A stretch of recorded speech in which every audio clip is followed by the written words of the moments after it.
Okay, so here we are today. Quite a bright light there, isn't it? Anyway, never mind. Well, you can admire my flamingo lamp. Anyway, so if I see if I found that. No.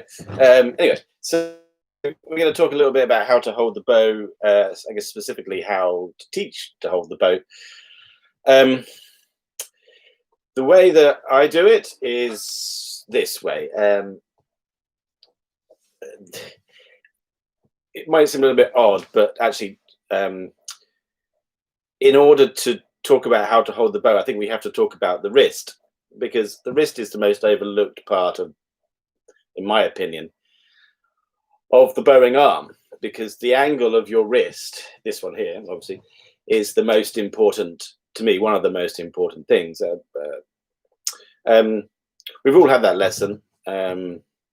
You practice away and you go and play, and the teacher says, yes, well, that's good, but you just need to relax. And you go, oh, thanks. And he says, well, or she says, well, that'll be £250, please. Oh, thank you very much. Okay. And you go away and you try and relax, and it's not that easy. So it's not really about relaxation, because we know that, muscles contract, they expand. When one's relaxed, one's tense.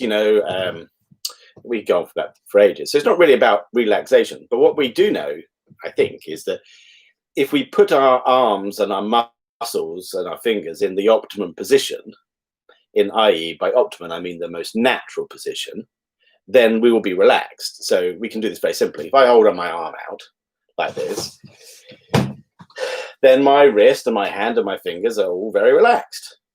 There we go. Fantastic. You see the wrist is kind of bent like that. Now, if I just move that slightly, if I do this, then that's not relaxed anymore.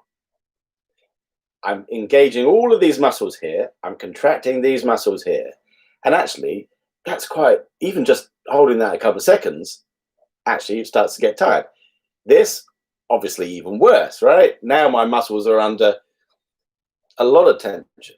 So it doesn't really matter how many 250-pound lessons I have and how many times a teacher tells me to relax. Sorry, so that hurts. If my arm is, and my hand and my muscle is in a position, then there's relax. So that's the starting point, strangely enough, for a bow hold. So what I think it's good to do is you just hold your arm out like this. And you can see this is the natural position of my hand. And you can see the natural position of my fingers as well. The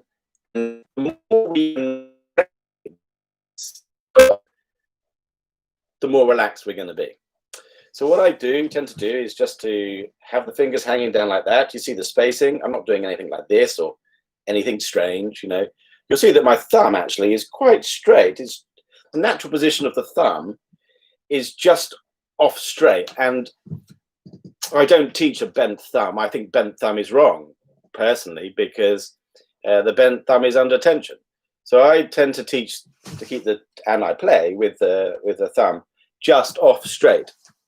So if we hold out our arm like this, and then we've got the bow in the other hand, all we really need to do is just to place the bow in there. Now, my thumb is touching underneath, yes, and it's opposite my middle finger, because we like to have a nice center of balance there. My first finger, for me, is probably about there, and the fourth finger in there. And there we go. It's really very, very simple. Nothing to it. You see we've got the nice angle there. The thumb is relaxed. The whole hand is relaxed. We're not doing any of this stuff, any of this stuff. It's there. Okay, bye-bye.